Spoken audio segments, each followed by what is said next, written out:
Hey, everybody. Welcome back to the Slow Flowers Show with Deborah Prinzing. I'm so excited today to bring two of the members of the Cooperative Flower Network in Edmonton, Alberta, Canada today to talk about what they're doing because it's very exciting. First, we have Sarah Laudin of Sunshine Blooms Farm. Hi, Sarah. Good morning. It's great to see you. We've never met face to face, but you joined Slow Flowers, so I've been tracking you. Yeah. And welcome Moira MacKinnon of Love and Fantasy Flowers. Hi, Moira. Hi, Deborah. Hi, everyone at Slow Flowers. Moira and I had a little Instagram live with Becky Feasby during Canadian Flowers Week a couple years ago. So that's when I realized you always have fun eyewear. So very true. And all of us here today, I think we've all got that. Yeah, we got the memo. Actually, I think you were wearing heart-shaped frames or something back then. So anyway, totally, that was fun. Yeah. Thank you. That was ambitious. We tried to touch on someone from every province during Canadian Flowers Week. But today we've got some amazing news, and that is that the Cooperative Flower Network, which we're going to hear all about, which is a relatively new grower cooperative in Edmonton, is partnering with the Slow Flowers Summit, which is in their province in Alberta, to provide a lot of flowers. They're coming on as a partner, and we're going to have Alberta-grown flowers at the summit. So more on that later, but first I wanted to say that's what really prompted this conversation. I wanted to learn about the Cooperative Flower Network. So why don't you guys tag team and sort of introduce it to us? I'll pull up the website on the screen so people can see it. And let us, you're like a baby organization, right? Baby organization. Yeah, it was our first year of business in 2023. And it basically started with a need to come together and strengthen our niche of local flowers for the kind of florist community here in Edmonton. And it's been, lots of learning curves, but it's feeling really, really good. And I feel like we've made a really strong foundation in our first year. Wow, that's great. Well, I'm scrolling here. I love this. We've made it ridiculously easy to source quality flowers. Sarah, what is the response been from the floral community? It's been fantastic in our first year. We had about 20 plus clients sign up to access our flowers. We sold for, I think, over 19 weeks throughout the summer in our first year. And we have 11 producer members that own our cooperative business and supply flowers to these customers so they can shop from 11 different farms all at once and pick up all in one central location in Edmonton. Wow. And here's some of the growers that you're seeing on the screen. Maybe not all of them, because I think there's or some of them got cut off. There's 9 here. But now you've grown to 11. And you might have seen, viewers, that there's a little video we're going to show. But before that, I want to just hear a little bit more about how you got started. What is the origin story of this? I know we're going to hear about both your farms later, but things like this start because there's a pain point, right? There was a need and you saw the opportunity. Mm-hmm. Yeah, I think we were, as all kind of community members, we were all talking to the same florists. And it was like, all this kind of admin work, we're all tracing over the same steps we all do each week. So how can we streamline that not only for our farms, but also for the florists? I think it was really kind of a nice selling feature that, you're going to get billed once a week. You're not going to get 11 different bills each week for those, just maybe one special thing from each farm. So it was quite a nice way, I think, to streamline the process for us as producers. But as I'm also a florist. So for me, it was, I want to streamline that process as a buyer as well. So you're buying and selling through the same platform then? Definitely, yes. How about you, Sarah? What were you going to say? Yeah, so it's fantastic for our growers as well, because they are farmers first and foremost. All of them, they're flower farmers, and so if they can spend, especially their in-season time when there's only so many hours in the day, focusing on what they do best, which is growing the flowers, and then together as a group, we can play off each other's strengths to then market these flowers as a group and sell them as a group, so we can really focus on what we each do best and spend the most time that we can in the field with those flowers during that busy season. Right. Were you both doing deliveries before this, like multiple deliveries? Yes. Yes. And I would imagine, I mean, Edmonton is like is it the second largest city in Alberta or one of the top Yeah. cities? It's geographically probably a distance for some of the farms that are outside of the urban core, right? There's a lot of driving. Well, even Sarah's about an hour outside of the city, so to come in and have that guaranteed sale, it makes a lot different. I'm sorry to speak it on your kind of behalf there, but for people who are coming from further out, if it's worthwhile because they've got all these sales lined up already, not knocking on doors and trying to sell the bucket that's in their hatch, It's crazy. Helps You're in Andrew, Alberta. That's where Sunshine is. Yeah, so I'm about an hour and a half northeast of Edmonton. So previous to this, I was selling wholesale directly. And so my schedule would be different from week to week because one florist might want something one day and not one florist might want another day. And so this was a really nice way because if I'm going to be driving like a 3-hour round trip, I know I'm doing one stop. We took turns volunteering at the pickup location. But we knew we could schedule our week around our weeding or our, cutting and all that around our schedule that we always knew was delivery Wednesday morning. That made a huge difference on our farm. Oh my gosh. I mean, Sarah, that's your profit margin right there. The time you have to spend driving. You have to cut that out right away. Wow. So we mentioned the drop-off location. Talk a little bit about where you're at and, how did that come about? Because 2023 was your first year, right? Correct. Okay. Yeah, so we kind of tapped our networks, and I had a friend. The bar, unfortunately, that we were operating out of has had to relocate. Okay. But they basically were like, come do this, we won't charge you, which I think is kind of a big sorry, my cat's very loud. It can be a big deterrent is that overhead, right? And so to have a local business say, hey, this is actually really good to just open up to community and get people in the space. And it really was kind of a win-win. And I hope that we're still kind of hunting for new opportunities this season. And maybe it will be with those same folks or maybe opening up the community networks a little further just to find that low overhead. Wait, Moira, did you say a bar? This is like a bar that's open at night, and during the day, it's fine if flowers can be sold there? Totally, yeah. It was it's a little like kind of rock and roll wine bar, and so they aren't open during the day, but they have a little coffee shop upstairs, so we could kind of get our coffees, hang out, commiserate, chat about the week, and then folks could just come by and pick up their flowers as needed. Okay, that's a tip for anybody listening to this who's thinking about starting a cooperative or a hub. Look for a business that doesn't have any activity during the hours when you want to sell your flowers. That's brilliant. I hope it works out for you next year. We'll make sure it does, but it was definitely a bit of a blessing to have that opportunity in year one for sure. Mm-hmm. So when was your opening day last year, Sarah? I think we started mid-May and just kind of the logistics of being ready to go. We weren't sure what to expect. We did have some producers that had flowers a bit earlier than that. And as soon as we kind of had all the puzzle pieces together, we just said, let's go. We weren't sure if we were going to run into issues or not. Luckily, we kind of all banded together to get it going. But yeah, we opened in mid-May, I think with about 3 or 4 producers that were bringing in flowers that week.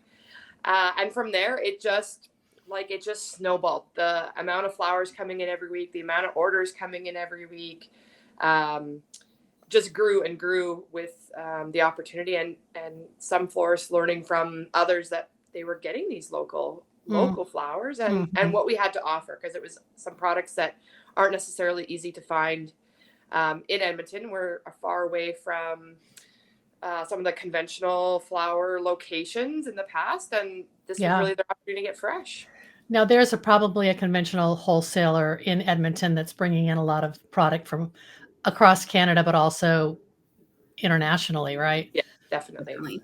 So your florist had a point of reference to see how unique the local product was. It sounds like your reputation kind of preceded you, and then that's when the snowballing took place with more customers wanting to get their hands on your goodies. Mm-hmm. So how does it work on you? All the farmers bring product in on, did you say Wednesday? Is that right? Yeah, so on Monday morning, our online shop opens. The night before, the producers have loaded a list of what their products will be available for that week. A fresh photo, because everything looks a little bit different based on its growing conditions, a price and a quantity. And from there, the florist shop opens for them to wholesale from us on Monday at noon, and they have 24 hours to shop our online store. Tuesday at noon it closes, and from there our growers are sent cut lists so they know exactly what has sold. Wow, that's amazing. Then they can go out and cut it Tuesday night so that it's cut and wrapped fresh for them, and it's delivered to them on Wednesday morning. The growers bring all their product in, and from there it's sorted into a bucket for each of our customers. And so when they come, all they have to do is pick up, say hello, and they can keep going, because some of them are on a tight schedule. And that's kind of how it works.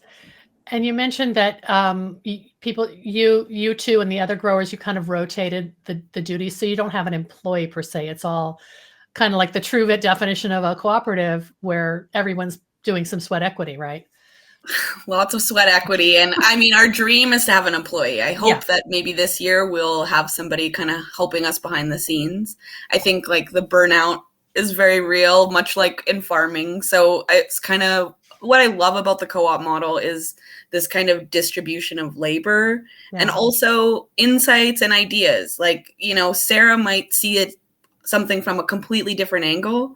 And then when we kind of converse about it, it's like, oh, I had never thought about that. Like, let's try attacking it this way or approaching it in this kind of way that it makes a bit more sense. So it's a pretty magical business structure. It is, not without its pain points, of course, but just I think that working together, it really does create a strong foundation.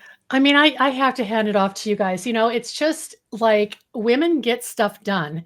And you could have sat around all of last year thinking about, well, let's launch in 2024. But it sounds like it kind of was a rapid decision. And you all just dove in and said, let's throw this party and get it started. Yeah, I would love to speak on that, because Sarah had kind of mentioned how we had kind of launched last season. And it was really like we had enough of the logistics done. But you're right. We could have sat, let's think more on this. But we were really like, you know what? If we don't know what it looks like in the field, like actually doing it, we'll never know. Yeah. So it's kind of that waiting to be fully ready. You're never going to be fully ready. You have to take that leap and be sort of just, I guess, ready for the unknown. Yeah. Ready for the ride.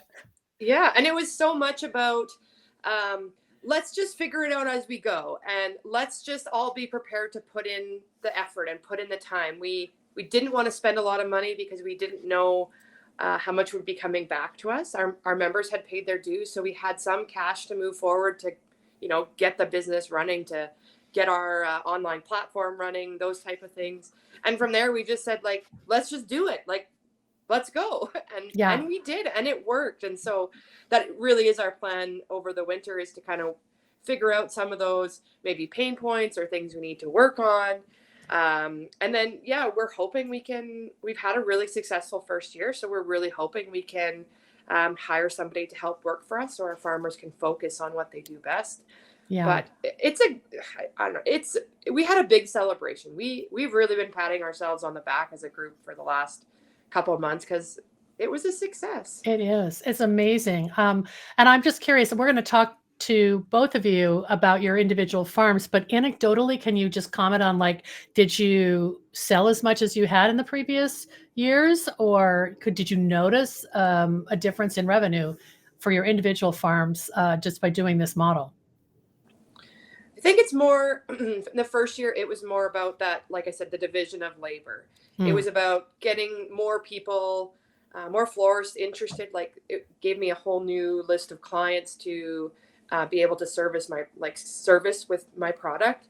It was really about just getting our feet wet, getting into it. And I think this is really our year going forward in growth. But for the most of the other growers, they weren't selling wholesale before, so it was a brand new revenue stream for them. So they were always interesting. selling retail. So like different farms had different experiences, but overall I would say, yeah, it was a big win in terms of everyone's business as well.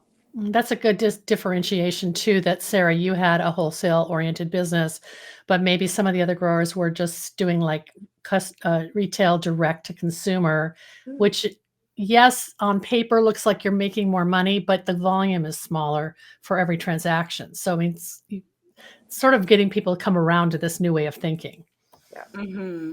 Definitely. And I guess for me, I actually was one of the highest buyers of the co-op as well. So they better take good care of you, Moira. Seriously, and I love the producers and all the work they do so much. And so for me and my business, which is very locally source driven, it was such a blessing and a gift for me to be part of this network on, selling what my excess and my premium cuts as well, but being able to access these things for my designs was such a bountiful gift for sure. That's great. Well, it seems to me there's two things I want to address before we show the little video and then go on and talking about your individual farms. And that is, can you talk about forming the legal cooperative and what that requires? And then also the platform, because aren't you on Open Food Network? We are. Okay, so can we just address those two? It seems like really essential kind of business mechanics that you had to take care of before you could call yourself legit. I don't know. So there's two pieces. So we did have to start a physical business, a cooperative business. We had one member of our team that just took the reins on that one and kind of led the charge. We had help from Cooperative First, which is a group in Canada that helps start new co-ops, and without their guidance, we would have struggled because it was a lot of information to put together. Yeah. So we did that legal part of the business. We signed our documents. We, got our name, and then we really went to work. And then this winter, we've spent a lot of time doing more in terms of building a policy and procedure manual, building terms of reference, because we didn't really know how our business was going to run at first. And so to put together guidelines while you're just still so fresh, we really have spent the time doing that this winter. And that's been a great success as well. So two big pieces, obviously, is just, you're not only just farming now, you're running a secondary business. And as for Open Food Network, they have been wonderful guides as well. A number of the other cooperatives in Canada use the Open Food Network platform. And I test drove it as an individual wholesaler the year before and had great feedback from my clients. And then when we started our co-op, our clients this year have been really happy with the ease of access to everyone. Wow, that's amazing. And it's in a way like last year was your beta year, and now you can kind of work on all the kind of filling in all the blanks and getting ready to launch with your policies and your references and all. That's great. Yeah. And if I can just add one little note on that too, just the structure, for some folks, the cooperative structure may feel a bit foreign because it is a corporation. So it's a different type of entity. Like, a lot of us are either in partnerships or sole proprietors. So this entity is very formal. There's a lot of the language. For me, it is almost learning a different language. You're having to kind of figure out, all right, we need to make sure that everything's above board. We're recording minutes, all these things that feel very official. And, and that's also to keep us all safe and to keep our work safe and all these things. So it's been a learning curve, but it's been quite empowering as well to be, I'm kind of feeling like, the business lady with her grown-up pants on and the pointy shoes. It's like, it definitely has that vibe, like big business for sure. But how cool to be in the community as, this cooperative that, you start having credibility in the greater business community as, putting in, basically you're creating a new market and bringing new revenue into the economy. And it's fascinating to me that we are the pioneers in Alberta for this. Because it exists, you know, all over North America, but for some reason the Canadian prairies, it's just, there's a bit of a, I guess, a gap that needs filling. So the fact that we are, as young women business people, can fill this niche, it's pretty cool, I have to say. I love it. Yeah.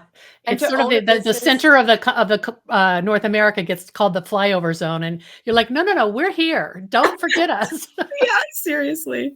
Sorry, Sarah, I cut you off. All the members own the business, right? So the 11 of us work together. We're all equals. We all have a vote. We all have a say.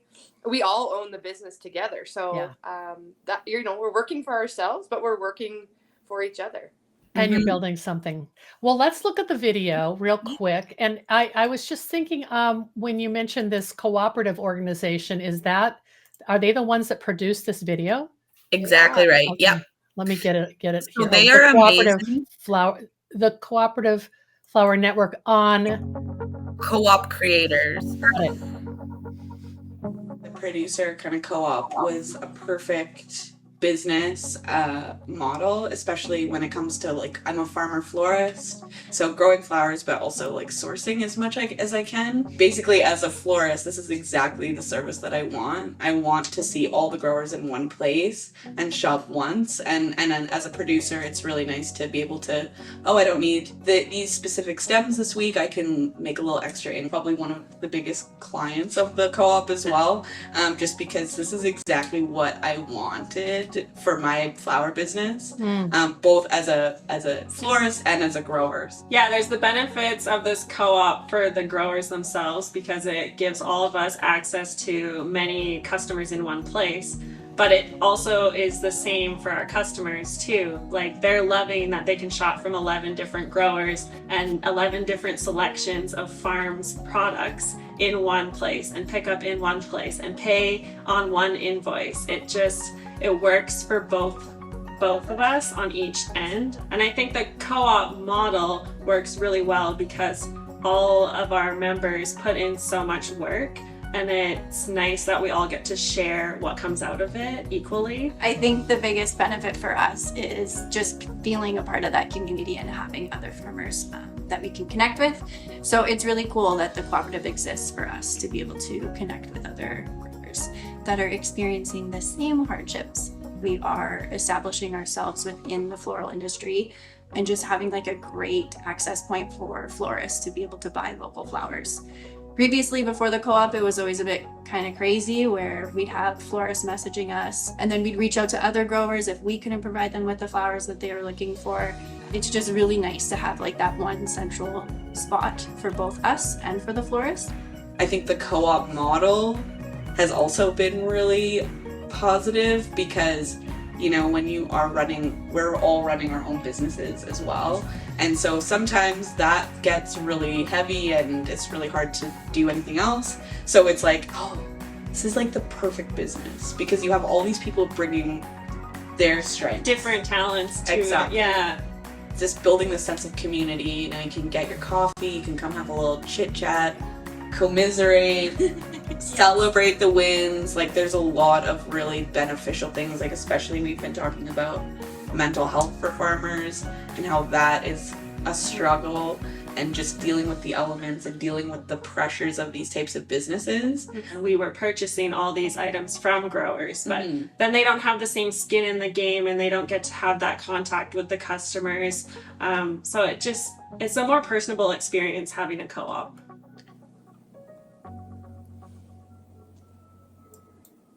Oh, what a great video. I love it.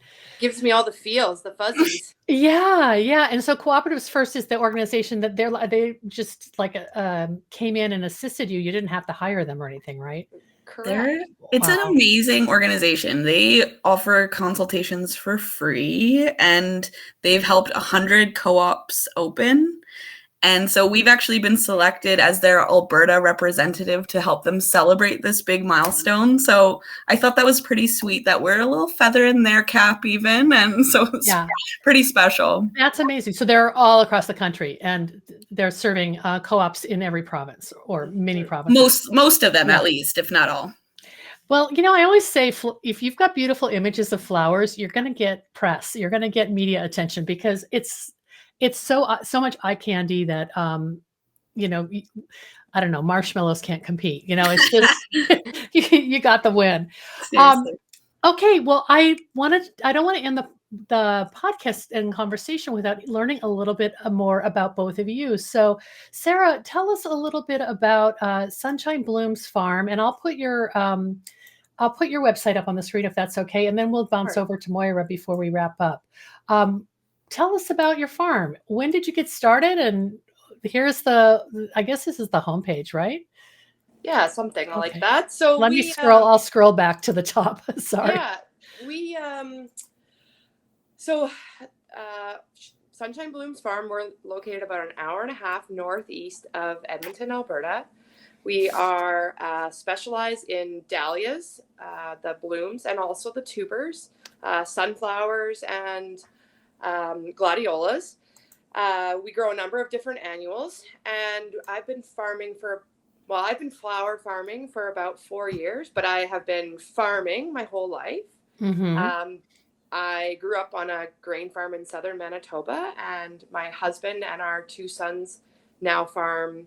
He grew up here in Chandro, Alberta, and we farm about 3,500 acres of grain land as well. So besides flower farming, I'm also the head agronomist for our grain and oilseeds farm. Oh my gosh, that's crazy. So Yeah, flowers are like a very small fraction of this grain farm. they are a small fraction of the grain farm, but they are a big part of what I do on the farm. And I have 2 young boys. I have a 1-year-old and a 3-year-old, and so they are quite involved with what their mom's doing on the farm. And it's Oh really my just that gosh. opportunity for me to have something I'm particularly passionate about on the farm. And I sell the majority of my product wholesale, and all of that through the Cooperative Flower Network. Oh, your And dahlias are gorgeous. I just, I mean, what are there very many other sources at your level, or is this why you had to be part of the cooperative because everybody wanted yes, your flowers? so kind of both. So dahlias are, as your listeners all know, they have a shorter vase life, and so to purchase dahlias, the wholesalers, the larger wholesalers here do carry them, but the quality is often not as good because they've traveled quite a Yeah, ways, yeah. and so the florists especially our event florists, they love to get a hold of them for summer weddings, and so there aren't a lot of dahlia growers in Alberta. We have one other dahlia grower in our co-op, so the 2 of us work hard together to produce dahlias. Love it. And yeah, really, it's about combining the opportunity of being a full-time agronomist for our grain farm, being a flower farmer, which is my passion, and also being a mother, because it's hard to do it all, but when you can do things together with your children. This farm, my children are the 5th generation to be farming here on this land. Wow. And the flower Beautiful. co-op is just, cooperatives in general are a big part of our farm. We're part of our local cooperative here in terms of where we purchase our fuel for our farm and our crop inputs for our farm. And so, yeah, it's just an extension of that, just a little bit of me. It's so interesting because I think that this commodity cooperative model has existed in grain farming and dairy farming, and I know in California, like the avocado growers, like there's certain commodities that have already done this for decades. Yes. Flowers are kind of catching up, so you weren't really that afraid of it because you're familiar with how the other part of your business is relying on a cooperative model, right? Definitely. And there is a big comfort level with a lot of growers, because we see the cooperative that's very successful here in Canada, in Western Canada, in terms of, like, there's the grocery stores and the fuel centers. But I mean, for growers, for farmers, grain farmers, cattle farmers, all that in our area, those co-ops allow us access to product that we may not be able to purchase at that same price. And they're in every local community. They support the local community in a number of Right. different ways. And there's options, like even especially in Alberta, we have the United Farmers of Alberta, and then we also have like federated co-ops. So there's even options within the same community to be a part of a cooperative. Wow. And you're selling your tubers as well, it sounds like. Yeah, so that's been kind of that's another really big opportunity for local, is that in Canada, we don't have as many tuber growers, especially in Western Canada, that you guys do in the US. And even then, in Canada, they're more based in the more moderate climates, like where I'm in. It's it's quite harsh here. We're zone 2. Wow. And so a lot of tubers previous to the last maybe 5 years were always imported.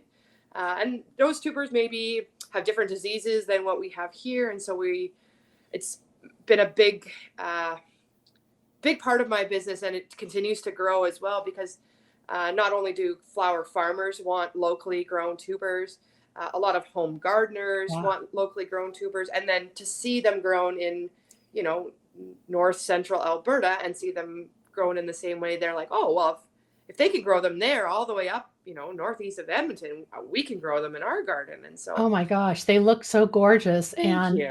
Yeah, and you're probably selecting then for the early bloomers or the ones that are more cold hardy. I mean, you've trialed storage, all these, right?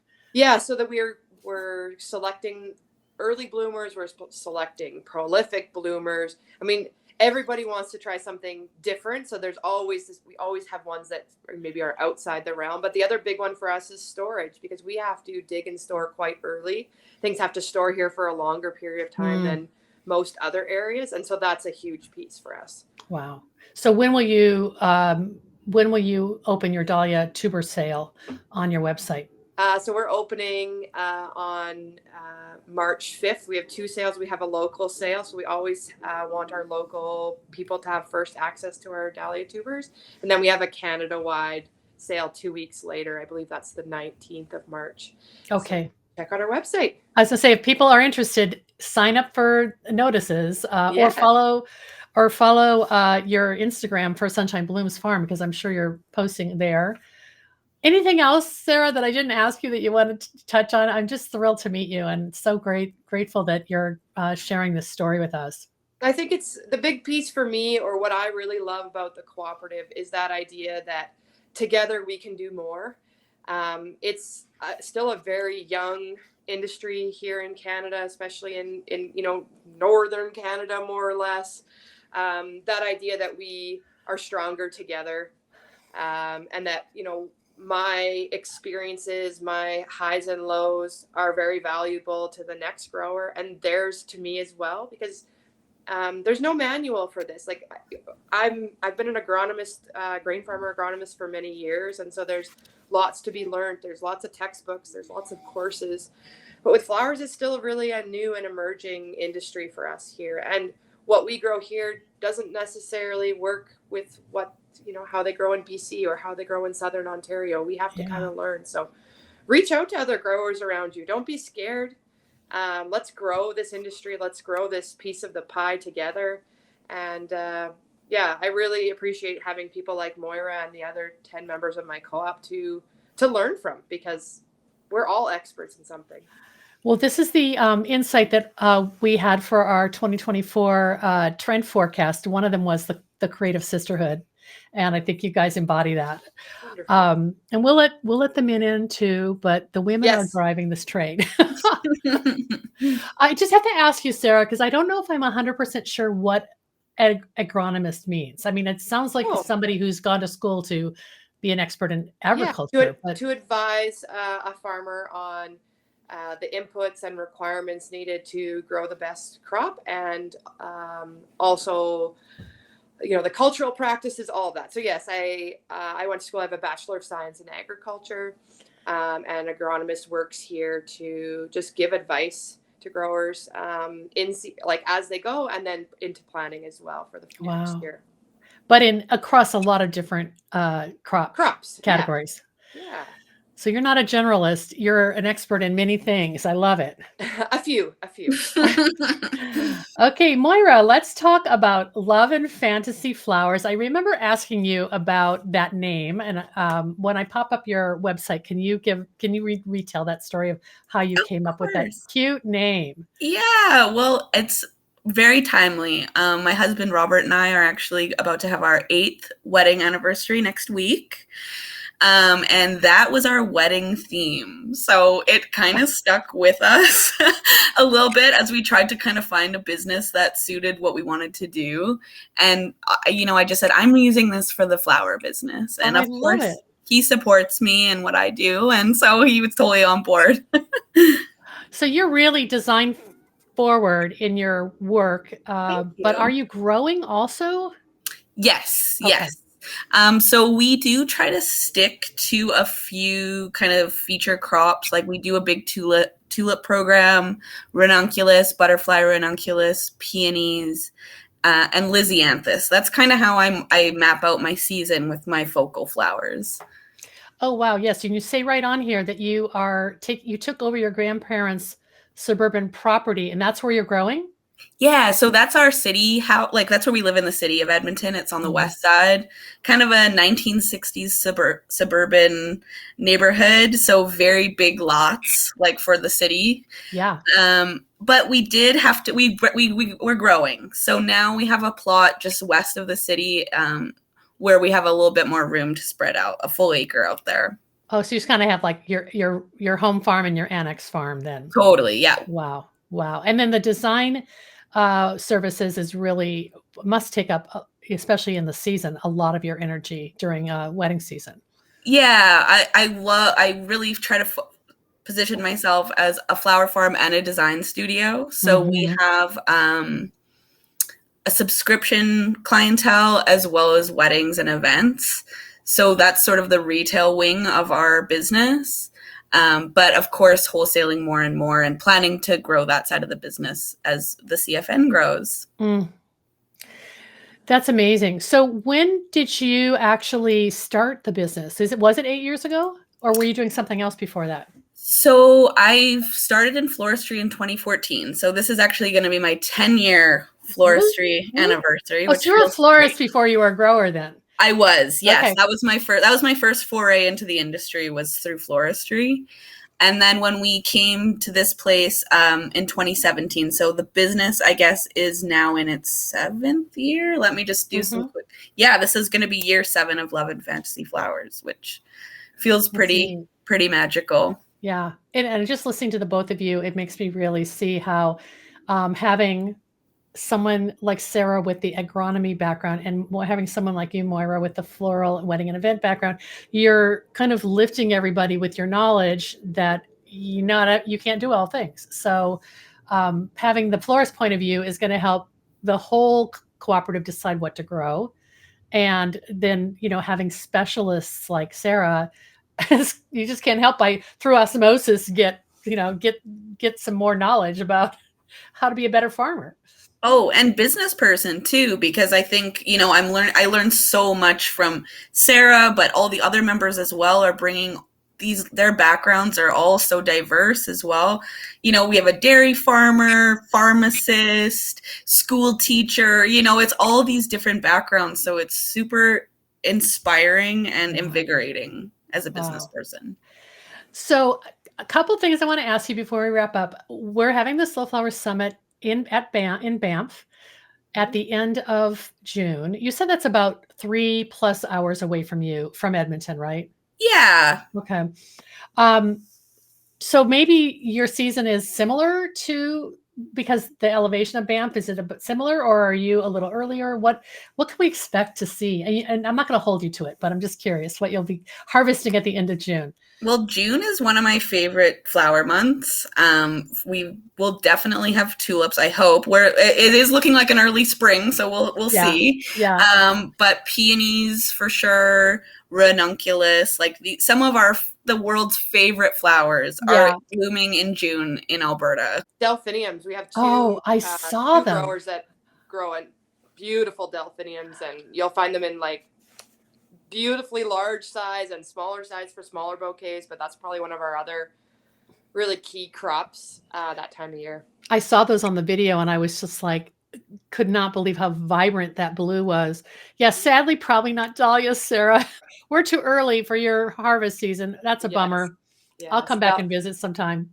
Anytime. The dahlias kind of don't really get started pumping out here until kind of the end of July, beginning of August, and they run quite light here until we get a frost, and even then some of our dahlias will hold off against the frost. So I mean, that's why people are having their late summer, early fall weddings, probably to, you know, get that beautiful variety into a wedding design. And also probably because it's, you know, I don't know, weddings seem to be moving to spring and fall everywhere. The other thing I wanted to ask you is future plans for other markets. I don't know if you can comment on that, but I feel like it seems like a natural that you might be invited to help launch some other markets that you're not currently, like you're not competing with Calgary, but I would imagine there'd be demand there.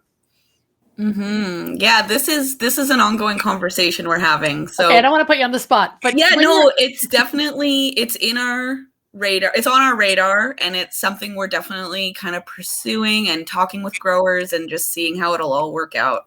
You know, it is a lot of work on the ground in your community, making those connections with florists. And it's tough for us to do that for other hubs when we're maybe not there. But that being said, I think we're open to the idea of facilitating these conversations. Yeah. Yeah. I mean, I think that you'll get asked a lot, and you probably are already being asked a lot by people across the province and across Canada who want to get started. And so it's great that, I mean, I'm not saying call Sarah and Moira because they've got stuff to do. At least listen to this and take notes, and then check out some of the resources that they've mentioned, and you know, follow and find and follow them, and we'll get this out into the world and celebrate what you're doing. Yes, thank you both so much. Thank you, and I'm so looking forward to having the CFN be a part of the Slow Flower Summit and getting all these beautiful Alberta-grown blooms to the best flower party in Banff, I'd say. I'm thrilled. We just got your logo up on the website, so it's on the homepage now. Amazing. And yeah, and thank you both so much. I really love it. And the show notes will have photos of Moira and Sarah's work and what they grow, and maybe some photos of their farm. And then we'll make sure we add the full replay video of today's interview as well at slowflowerspodcast.com. So thanks so much, and happy season. Thank you. Yeah, thank you.